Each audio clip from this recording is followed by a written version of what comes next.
วัสดีครับทุกคนมาพบกับเมฆแล้วก็เกตสบายดีทุกคช่นองสองพี่น้องไทยลาวทุกคนนี่เราเพิ่งเติมน้ำมันแล้ววันนี้เราก็จะออกมาแล้วเราจะไปที่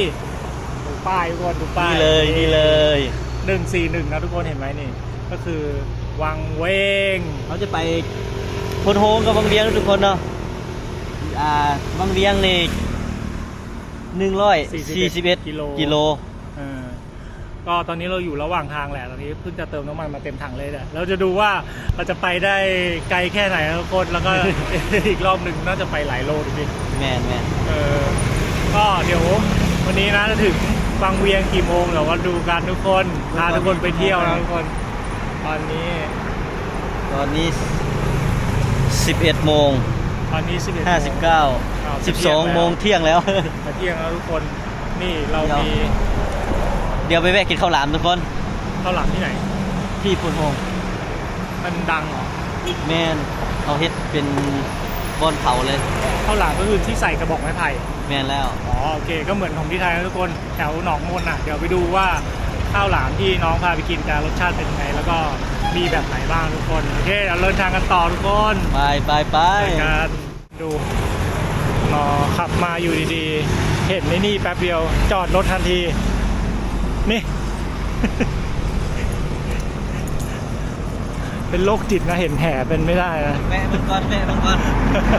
เห็นแห่เป็นไม่ได้คนมีแห่ดำ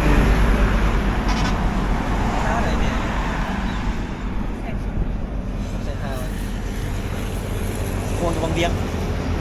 ควงอยู่วังเวียง มีน้ำไหลควงน้ำซองเนี่ย2ด้วย72นี่เนี่ยนี่ยิบเลย150,000ให้กันเนาะลดได้ไหมแตกดีป่ะลองได้ป่ะ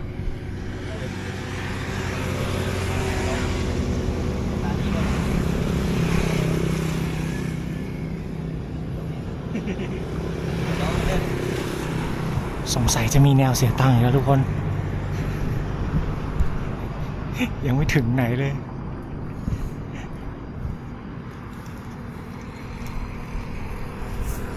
ลองแหลองให้พอใจ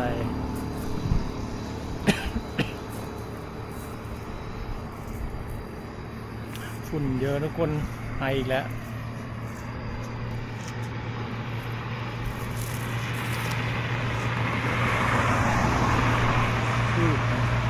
มันใช่เป็นวงเลย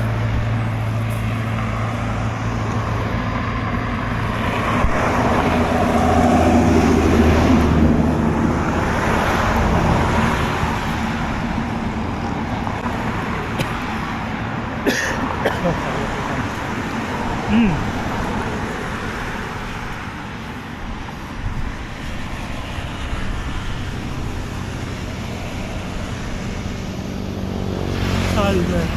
อุ้ยขอโทษครับง่วงกินกาแฟไปแค่แก้วเดียววันนี้ลองอันนี้เหรอ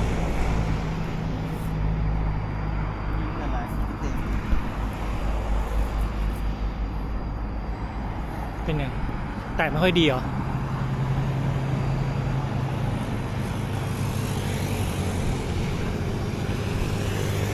วงมันไม่ค่อยดีทุกคนเวลาเอาไปทอดแล้วเห็นไหมเมื่อกี้มันแบบ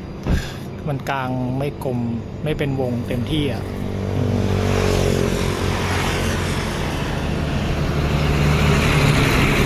ก็จะทำส่วนบนแคบไปนิดนึง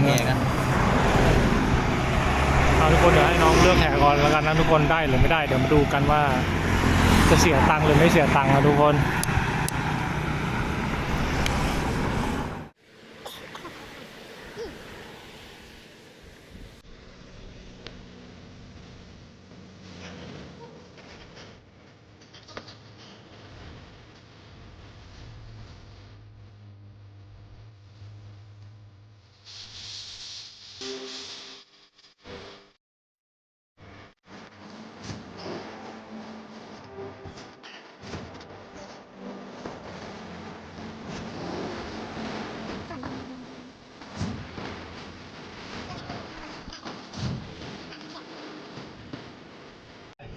20ไหม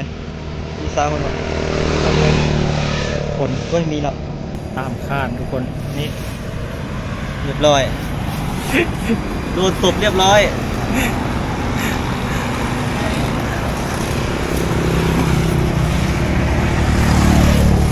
ใจอะไร ในควงแฮกินปลาน้ำซองทุกคน กินปลาน้ำซองปลาธรรมชาติแซ่บเลย จะหา FC มาสนับสนุนแห่ได้ไหมเนี่ย จะหมดเงินเมื่อแห่ทุกคนที่ห้องนี้มีประมาณ10ด่างละ10 มอดอยู่เพื่อนมีได้3ด่าง พูดหยอกน้องเฉยๆทุกคน อยู่เพื่อนมี3ด่างแล้วอยู่ห้องเขาบ่มีจักด่างตอนนี้มีด่างเดียวด่างเอาไปบ้านตัวอีกด่างหนึงมันยังบ่แล้วเลย ทุกคนเราก็เดินทางต่อไปเรียบร้อยเท่าไหร่ทั้งหมด เดินทางต่อหมดอันนั้นหมดไป1,000 1,000 บาท ไม่950ไม่ถึง1,000เพราะว่า1,000มันถืออยู่680,000เลยอันนี้630,000โอ้ยบ่ฮอดซ้ำ900ตรงนี้ประมาณ900สิ แลกเงินมาแลกเงินมาเท่าไหร่ล่ะ ได้เงินมา 2,000 ไปแล้ว ไปแล้ว1,000ทุกคนดู ไปแล้ว ทุกคนน้องยังไม่รู้นะไปกินอาหารญี่ปุ่นมาเมื่อวาน เอาป่ะ ใช่ มีดฟ้าเป็นเลยตำรวจจิบกักว่าจับมันเน่าไปนะ โอเคเดินทางต่อโอ้วัดอะไรมีพญานาคตัวใหญ่ครับนี่คนวัดเก่าแก่แน่เลยทุกคนพญานาคองค์เบลอเลยนี่มองเก่ามาก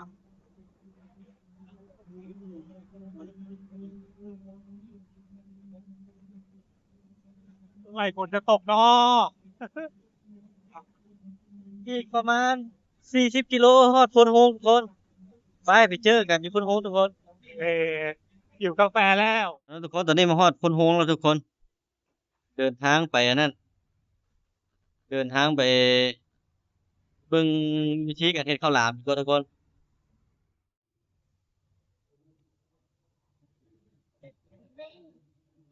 ก็คือเผาเอา เดี๋ยวนี้บ่ได้เผาแล้วว่ะ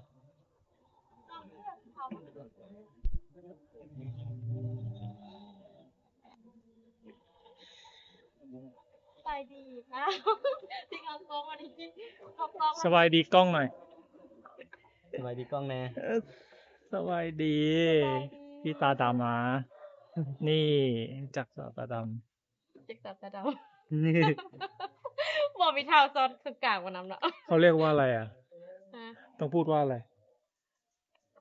อะไรนะ ต้องพูดว่าอะไรพูดผิด พูดอะไร อ่ะ นี่อัน ยามนี้ไม่แก้ได้ นี่ทีนี่เขาหลามที่ไหน แล้วทุกคนตอนนี้มาฮอดอันเฮือนละเดี๋ยวนี้ได้ดำเป็นคนนำพามาเฮ็ดวิธีเฮ็ดข้าวหลามเนาะ พี่เดชเขาหลามแต่เขาหลามเห็นแล้วเนาะ แต่ว่าข้าวหลามนี่ เดี๋ยวนี้มันนั่นฤดูฝนเนาะทุกคนเพิ่นใช้วิธีนึ่งเอานึ่งหรืออบนี่ นึ่ง นึ่งว่ะนี่เตาพวกใหญ่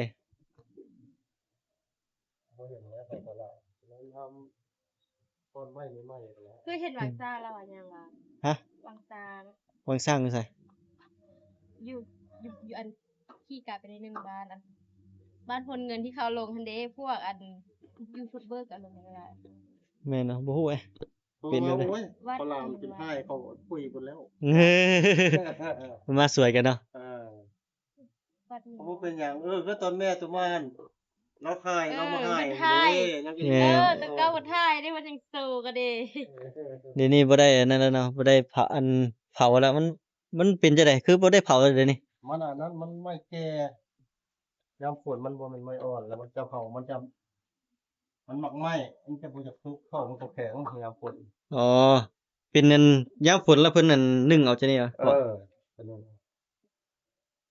ยามฝนแล้วนึ่งเอาเนาะทุกคนเพราะว่า ม ไม้เพิ่นว่ามันไม้มันแก่เนาะไม้ที่เอามาเฮ็ดข้าวหลามมันเนาะ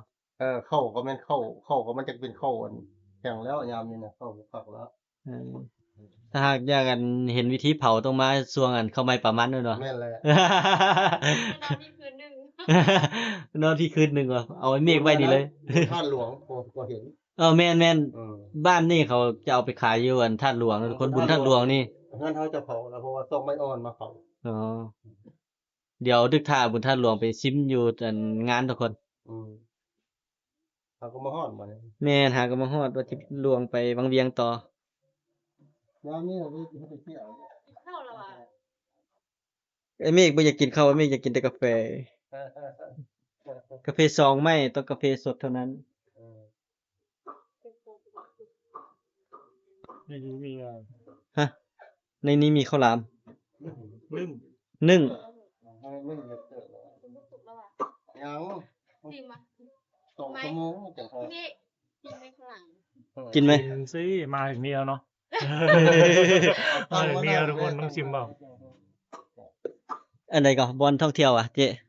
แม่ละวังเวียง วังช้างถ้ำวังซาน ท่าวังสร้างวะหรือว่านั่นน่ะ ถ้ำวังซาน ถ้ำวะเป็นถ้ำวะ เป็นวัดทางวัดเก่าแล้วมีคนมาอยู่หลาย ไฟ อุ๊ย ต่างประเทศก็มาเที่ยวหลายเลย อุ้ยน่าสนใจน่าสนใจ ไฟ มียูทูบเบอร์คนหนึงมาตลอด แม่นเนาะ อืม โอ้เดี๋ยวจะพาอัน วั เพิ่น ด ไปเบิ่งกันซะน่ะ เอิ้นวัดเป็นวัดห้างเป็นพันปีพุ่นน่ะ แม่นบ่โอ้น่าสนใจไปบ่ไปด้วยกันบ่ไกลบ่ ต่างประเทศมักไปแล้ว ไกลจากนี้บ่ ไปหลาย บ่ไกลหลายบ่ เบิ่ง ไปบ่ ประมาณ ไปไหม ไปเนาะ ไปส่งเนาะโอเคเดี๋ยวให้อันเอ้อยเพิ่นไปส่งเดี๋ยวดึกโอเคแล้วทุกคนเดี๋ยวดึกถ้าซิมข้าวหลามแล้วออกไปเที่ยวเป็นวัดเนาะแม่นบ่ วัดวังจา เป็นวัดวังสร้างทุกคน เดี๋ยว หานเฮกอ เป็นวัดบูฮานเพิ่นเอ้อยเพิ่นว่าเดี๋ยวพากันไปเบิ่งอุ้ยน่าสนใจน่าสนใจ นักข้าวไปหลายเด้อ แน่นอน ดั เดี๋ยว ง นี้ อยู่ ดังแล้ว แล้วพวกผู้ฮั่นได้บ่แม่นสร้างหรอกนะ โอ้คักๆๆนั่นน่ะเดี๋ยวไปเจอกันอยู่หั่นทุกคน ถ้าลินก็มักไปเว แน่นอนเดี๋ยวพาทุกคนไปเบิ่งอยู่หั่นกันเนาะวังเวียงนี่ไว้ทีหลังทุกคน เอาไว้ทีหลัง ไว้ทีหลังเดี๋ยวไปแวะกันแวะข้างทางกันแวะไปเบิ่งสมวัดสมวากันวังเวียงนี่คือจิบ่พ้นจะได้มื้อนี้ก็ต้องฮอดทุกคน ต้องฮอดมื้อนี้แหละ แต่ว่าต้องไปพุ่นก่อนเนาะมาแล้วก็เอ้อยเสนอเด้เฮาก็น่ามันเป็นวัดที่น่าสนใจก็ลองไปเบิ่งไอ้เมฆยังบ่ทันได้เคยไปแท้เนาะเคยไปแล้วไอ้เมฆ เคยไปแล้วบ่ แกงหัวบอกๆทุกคน เดี๋ยวไปทากินข้าวหลามแล้วกันทุกคน คนเดี๋ยวเราไปหารับประทานอาหารกลางวันก่อนทุกคนเพราะว่าข้าวหลามยังไม่สุกนะทุกคนเหลือประมาณ10 นาทีนี่แหละเรื่องอยู่เลยหิวอะเดี๋ยวให้พี่ระดับพาไปกินข้าวนะทุกคน นี่อาจจะเที่ยวพุ่นโฮงกันทุกคน แล้วก็เป็นเท่าไหร่แล้วก็แค่ว่ากันในวังเวียงครับเพราะว่าจะมีสถานที่ท่องเที่ยวใหม่แล้วเราจะไปวังสร้างนะทุกคนเนาะเป็นวัดภูพานทุกคนเขาบูรณะใหม่น่าสนใจดีอยู่เลยว่าจะพากันไปครับแต่ตอนนี้ขอไปรับประทานอาหารกันทุกคนไปเบิ่งกันว่าอยู่ตลาดที่นี่กินทุกคนไปโอ้ยอยู่ตลาดมีห้างได้หรอ นี่ ตอนแรกคิดว่าจะไปตลาดทุกคนแต่แวะห้างนี่ก็ได้ไปแล้ว บ่ายโมงแล้วทุกคนกินเร็วก็ดีละเป็นร้านเล็ก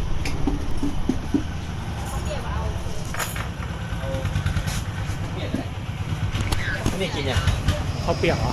ข้าวเปียกใส่อะไรอ่ะ เปียกกับเฟือง ยัง เอาข้าวเปียกไม่เอาถั่วงอก ปลาเทียม เขาเปียกเราทั้งนอก เอามานี่ก็กินข้าวเปียกกันนะทุกคน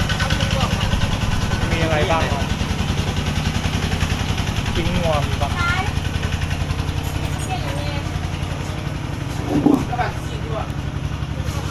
คนสั่งข้าวก่อน มันกำลังแวะกินข้าวอยู่เอาคนแม่คนกินซ่า มาแล้วน่ากินมากเลย นี่มันก็คือข้าวเปียกเนื้องัวนะทุกคนข้าวเปียกเนื้องัวมีผักแกมด้วยไอตัวเล็กเขาสั่งข้าวเปียกหมูกร โอ้ อบ เป็นยังค่อยๆไป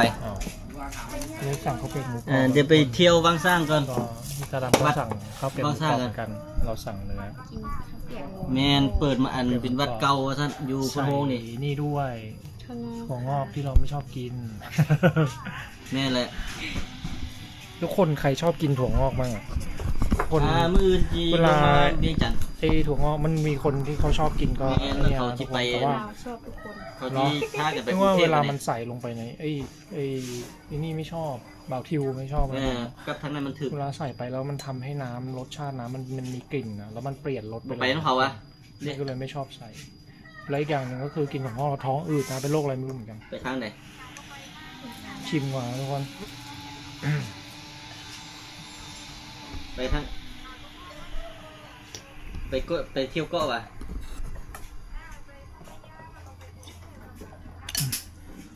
อร่อยแต่ต้องปรุงนิดนึงน้ำอร่อยอะ อืม อ่ะผมขอกิน โอเคเดี๋ยวตอนแรก ชาวโบราณนะทุกคนนี่เป็นบ้านไม้ไผ่มั้งแล้วก็มีใต้ถุนเล็กๆใต้เตี้ยๆทุกคนแล้วก็มีเปลปลูกนอนนะเย็นสบายนะทุกคนเป็นบ้านลาวแบบโบราณเลยอันนี้เราจะไปตามหาข้าวหลามนะทุกคน ข้าวหลาม โอเคทุกคนหลังจากเขากินข้าวกินน้ำเรียบร้อยแล้วทุกคนไปเบิ่งว่าข้าวหลามเขาสุกระบอเนาะว่าเดี๋ยวจะได้ซิมเบิ่งว่าข้าวหลามอยู่พี่นี่บ่ฮู้ว่างั้นลุงเราเฮ็ดเป็นข้าวหลามไส้อย่างเนาะเพราะปกติเขาจะเฮ็ดเป็นมันมีหลายไส้เนาะอยู่พี่นะมันมีไส้เผือกแล้วก็มีกล้วยว่ะมีกล้วยน้ำที่บอกน่าจะ แล้วที่ไทยมันก็มีกล้วยมีเผือกแล้วก็มีใส่ถั่วดำแล้วก็มี แต่บ่ฮู้ว่ามื้อนี้เพิ่นใส่เป็นใส่หยังทางนี้บ่เหมือนทางนี้ ใช่ป่าวะสุกแล้ว มันออกมาจากอันนี้แล้ว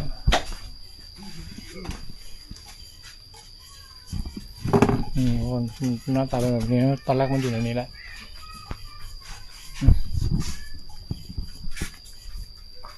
นั่นทุกคนตอนนี้1สุกเรียบร้อยละ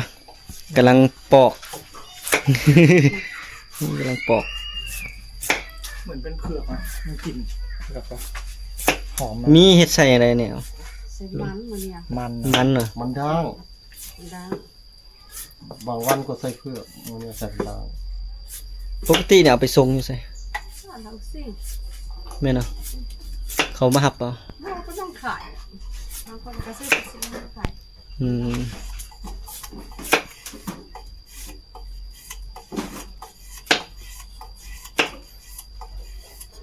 เฮ็ดทุกมื้อบ่นี่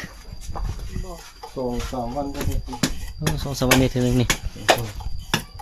หน้าตาข้าวหลามนะมีข้าว มีสีดำ ข้าวกำน้ำแล้วข้าวขาวปกติ แล้วแปลงบ้านมีคนดูดู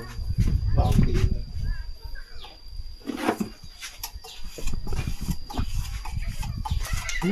กระดำไปเลยไปมา ส่งเขาอันละเท่าไหร่อะครับ เนี่ยส่งเขาไม่แพงบ้าน15 4-5,000 กินได้เลยบ่นี่ 30มันน้ำพริกอสุกเราเรื่อง แล้วตัวนี้มันอันนั้นเลยนี่ อ๋ออันนี้ยังบาท เราตัวนั้นเลยนะตอนมันบา ตัวนี้บ่ ให้เราชิมเบิ่ง มันบ่อยากติดดีประเด็นมันต้องฮ้อ มัน นฮ้อน มันร้อนบ่อยากติดเนาะ มันบ่ โอ้ มันเย็นหน่อยนึง ลึกทางมันเย็นหน่อยหนึง เย็นไม่รู้ จ้ะ มันกินคนหลอก คนนี่นะ เราเลยว่า อยู่ในนี้นี่มันเป็นแบบด้ามยาวนะทุกคน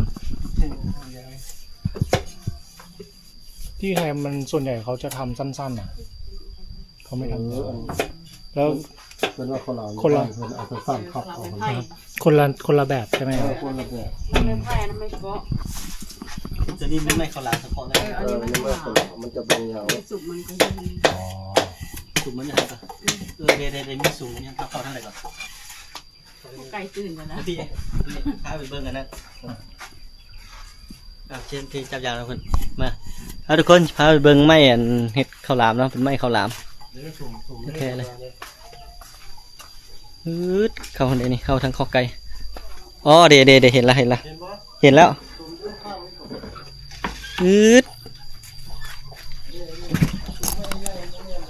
เดี๋ยวมาทางใดก็มาลุกล่ำมันข้อไก่ทุกคนนี่ไม่ข้าวหลามงั้นเขาเฮ็ดข้าวหลามเขาจะปลูกไม่ข้าวหลามไว้ทุกคนไม่เคยเห็นหรอวะแกงหัววบๆลงมาละ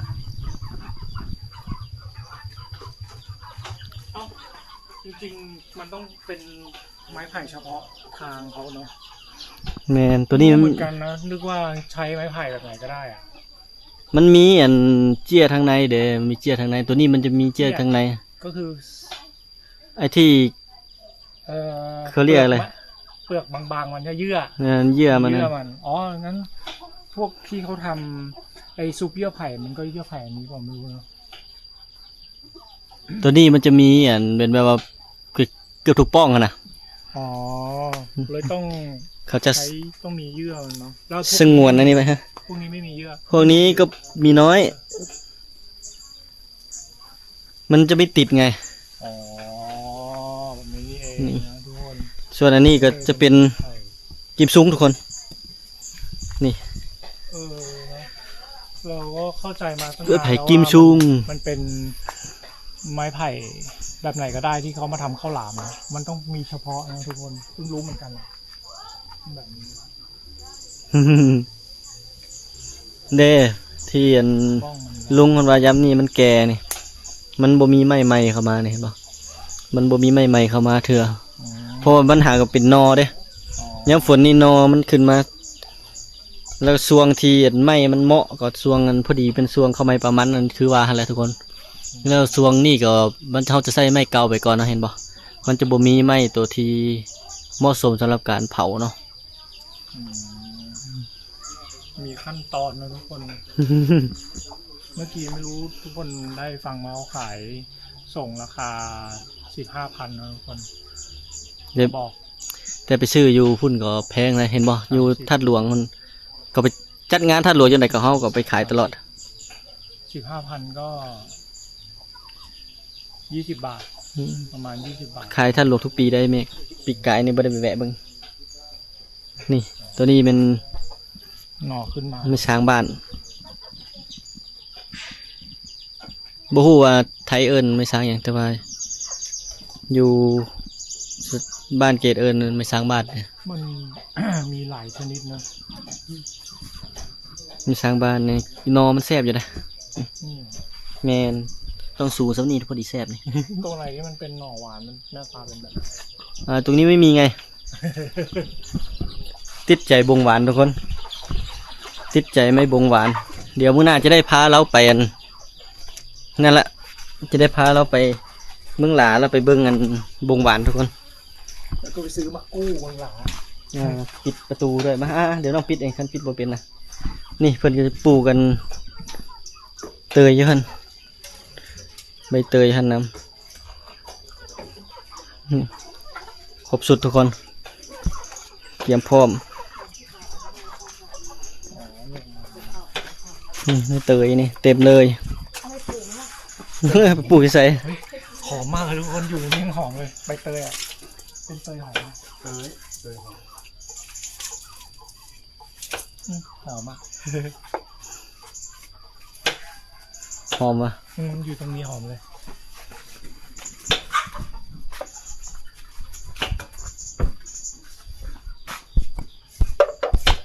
อืม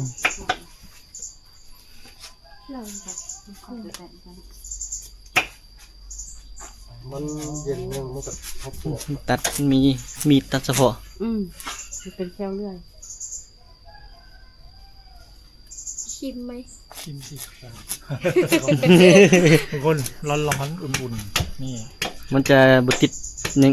เหยื่อมันจะบ่นั่นปานใดมันยังติดอันนั้นอยู่ ที่ หอม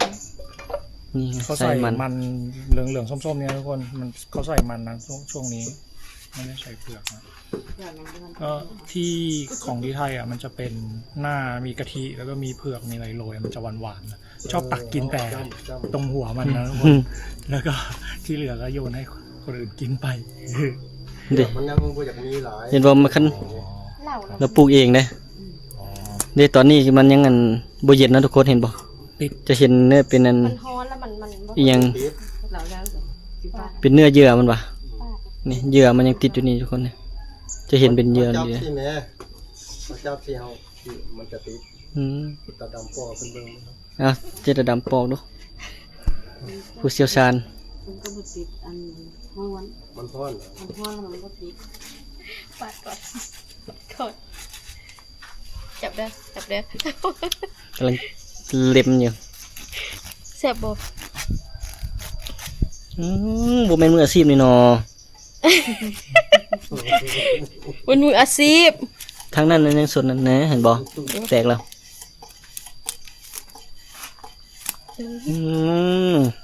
เรียบร้อยชั่วโมงหนึง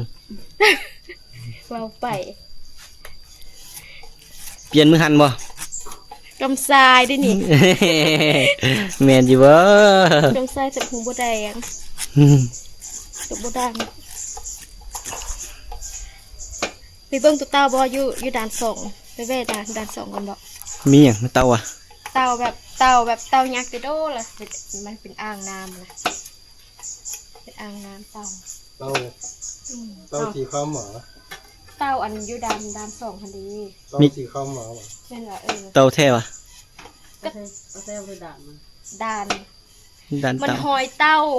ยักษ์ หอยเตาเด้อ แม่หอยเต้าก็ เต่าแท้ว่ะ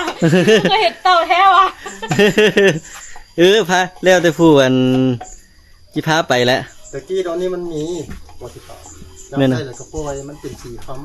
โอ้ ำเขาก็บ่กล้าเอาไว้เหือนจับได้แล้วเขาก็ปล่อยไป มันได้อยู่ป่าอยู่ตรงตะกี้ไปดู เคยเห็นแม่นบ่ จับมาได้ เป็น เป็น วั สี ง ค้ำ เต่า เต่าก็ปล่อยมัน เป็นหอยเต่าติโดนทักบ่ฮอด เขาบ่กล้าเอาไว้เหือนเนี่ย น่าจะตายติบ่เต่าตัวใหญ่ๆซะ อืม มีเอียนบ่ได้เอียนได้อยู่ห้วยนี่ก็ปล่อยบ่กล้ากินมันเป็นคือคำนะสีเหลือง โอ้เป็นตัวเหลืองเลยวะ มีห เอ อ อย เรื่องคือคำมาแหละแล้วตัวนึงมันพัดขาว พ่ออันพ่อเย็ โดนได้นี่ไหน เป็นอัน ไปปล่อยก่อน เป็นเอียนเงินเอียนคำเต้ แล้วก็ เออ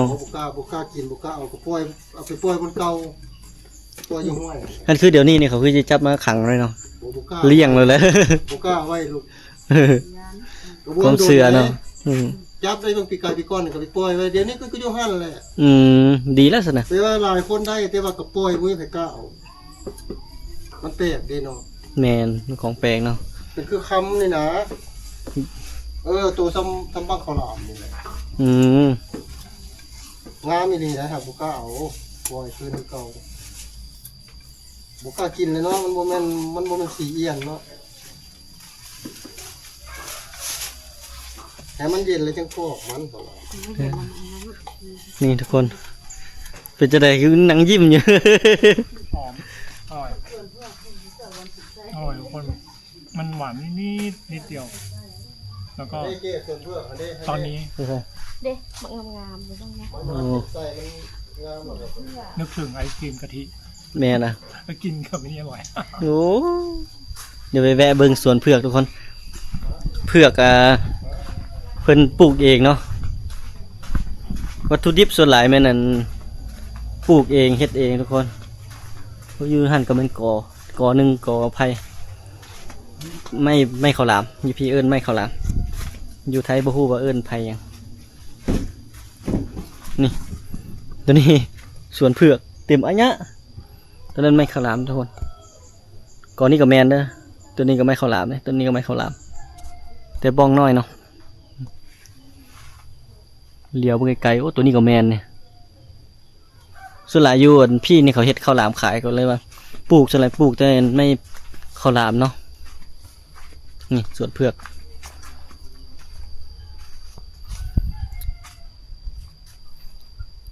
ถ้าหากอยากกินเป็นอันใส่เผือกกับจิประมาณอันบุญท่านหลวงทุกคนนี่ใกล้จะได้เก็บเกี่ยวแล้วเบิ่งนี่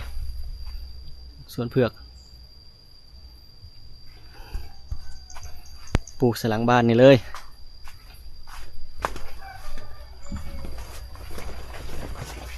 โอ้งามดีขนาด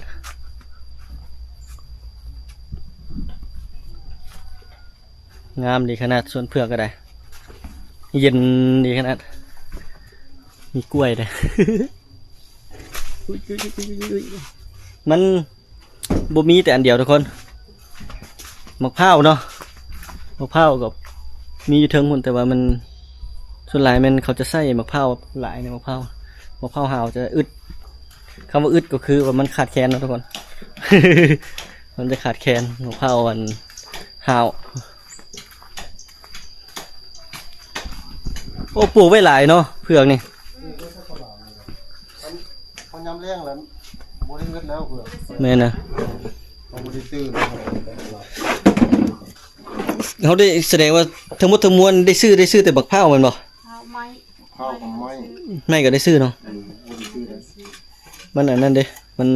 เขาใส่หลายก็คือว่าเนาะ มันเฮ็ดตลอด เขาเฮ็ดตลอดเด้เขาก็ต้องอันนั้น ตอนนี้ปลูกไว้เฮ็ดแนวส่วนเดียวคนแล้วยังไม่ได้ขยายมัน นึ่งแล้วสุดดีเนาะ เขา ยึด เขาปลูกเป็นสวนนั่นวะไผ่นี่ เขา บางบ่อนเขาบ่ได้ปลูกมันหักเกิด ดินมูลเขา อ๋อเพราะว่าอยู่บ้านก็มีแต่ว่าบ่เขาบ่เฮ็ดนั่นน่ะ เออ มันมีอยู่แต่ว่าป้องก็บ่ได้ยาวพอปานนี้นะ ไม่ข้าวหลามนี่หรอ แม่น เบิ่งงามแล้วเพื่อสั่งชั่วนะ เอาอันนั้นว่ะ ยาวมัน ใช่แล้วนึ่ง เออมี เรียนเลย แล้วเอาตั้งไปหั่น จะไม่อ้อนก็เผาเอา นึ่งคือนึ่งสลีฮันแต่ฉันไม่ว่า บุญท่านหลวงแม่ กันเผาแล้วมันแข็งเขา บุญท่านหลวง เฮ็ดเผาแล้วแข็งเนาะยามนี้นะ บุญท่านหลวงจะได้กินแซ่บไม้อ่อนๆเข้ากับอ่อนเข้าไม้เด้ โอ้ เขาอีกหอม เดี๋ยวบุญท่านหลวงสิไปแวะซิมเพราะว่าเดี๋ยวนี้ก็ย้ายไปอยู่อันแคมป์ท่านหลวงแล้วย่างสบาย บุญท่าน เลาะโลด มีแต่พี่น้อง มีแต่พี่น้อง ที่ว่าแบ่งขายขลาดมันพูดฟาดเลาะให้ใกล้ ไก่กินตุ้ยดีเลย ให้ใกล้กินคนทำคนหัวอาหารให้ใกล้กิน เฮ็ดเกี่ยว หลัง ยามฝนใส่บนสะดวก อะไรเงี้ยก็ บางเทื่อกับฝนตกยากไป คือเอาไปอันขวดก็มีเนาะก็บ่ได้กินเลยไปวางไว้ไม่ไปกันข้าวลาหุดจับ เขาเอาไปไว้อยู่อันเขาไปไว้อันให้อันลิ้นกินนะว่าลืม เอาไปห้องอันนี้ถ้าเอาหน่อย เขาลืมเลยเขาไม่ได้ขึ้นไปเอาซ้ ขลำยังไม่ได้ให้6 โล แล้วเฮ็ดอัน 6 โลก็ได้หลายเติบเลยเนี่ย บ่แม่นผู้ลุงเอาลงมาให้อันเอื้อยเป็นลาดมือว่ะ ำแม่นว่ะ กับจะไปเข้าโคงเป็นว่าเขาลามอยู่ห้องยังลาย เขา เอามาใหญ่ไปตาย เข้าลามหลานไพ่เนาะฝากไว้ให้อันแฟนเกตว่าจะเอาขึ้นอันนั้น บ่ได้กินจ้ะ ย่านเพิ่นนั่นบ่ได้กินได้เพิ่นว่าอันเรื่องเฮียนซ่า เดี๋ยวดึงหมดไล่เนาะเอาไปว่า ก็เลยว่าเอาอัน เอาไปทำ ไปเชื่องไว้ เดี๋ยวจะเอา สุดท้ายลืม กินซ้ำทั้ง ลืมกินเซ้า ไปแต่มันไปอันบางสร้างเหรอ แม่นสิไปวัง ไม่ได้มาเลยไป อันนี้เป็นวัตถุโบราณเลย โดย อันวัตถุนี้แน่แต่เฮ็ดเอาไม้หมด อืม วัตถุนี้แน่บ่มีของวัตถุโบราณมีแต่เดินซื่อๆเฮ็ดไม้ โคตร3 ปานนี่ไม่ได้ ปานได้สักข้าวหลามสิทุกอย่าง ไอ้ประเทศ แล้วก็เอาเนี้ย เอาอีกนึง เอาแต่ทุกอย่างไหม เอากินอยู่วังเวียง เด้อจะถึงยานเอา2 ใบ โอเคแล้วทุกคนก็จะประมาณนี้ทุกคนสำหรับคลิปมาแวะเบิ่งอันแวะกินข้าวหลามอยู่อันพนตัวนี้มันหยังกับพนโฮงเนาะ ทั้งแบงนะ ทั้งแบงทั้งแบง ทั้งแบงนะ ข้าวหลาม โอ้ ทั้งอันนี้มันข้าวหลามมันทั้งแบงนะโพทุกคน เรื่องซื้อลือซาเพราะว่าบุญท่านหลวงก็ส่วนหลายก็จะเป็นไทยบ้านนี่เอาไปขายทุกคน บ้านข้าวหลาม ในบ้านข้าวหลามเลยล่ะแต่ว่าคิดพลาดนิดนึงเนาะยามนี่มันบ่ได้เผาทุกคนถ้าเป็นยามเผาจะเป็นอีกฤดูกาลหนึงทุกคน ไม่เก่ง ไม่แก่เกินไปซึ่งนี่เลยว่าได้หนึ่งเอามันก็ได้เป็นอีกรสชาติหนึ่งทุกคนแซ่บดีอยู่เบิ่งไอ้เมฆกินหมดอันหนึงล่ะนู่นนั่งยืนยิ้มอยู่หั่นหอม โอเคแล้วทุกคนสำหรับคลิปนี้เกตกับไอ้เมฆก็ขอกล่าวเข้าว่าสบายดีแล้วทุกคนไว้เจอกันคลิปหน้านะทุกคนเนาะสำหรับคลิปนี้ก็อย่าลืมทุกคนฝากกดไลค์กดติดตามแล้วก็กดแชร์ให้เด้อค คลิปนี้เกตเมฆก็บ๊ายบายเพื่อนบ๊ายบายทุกคน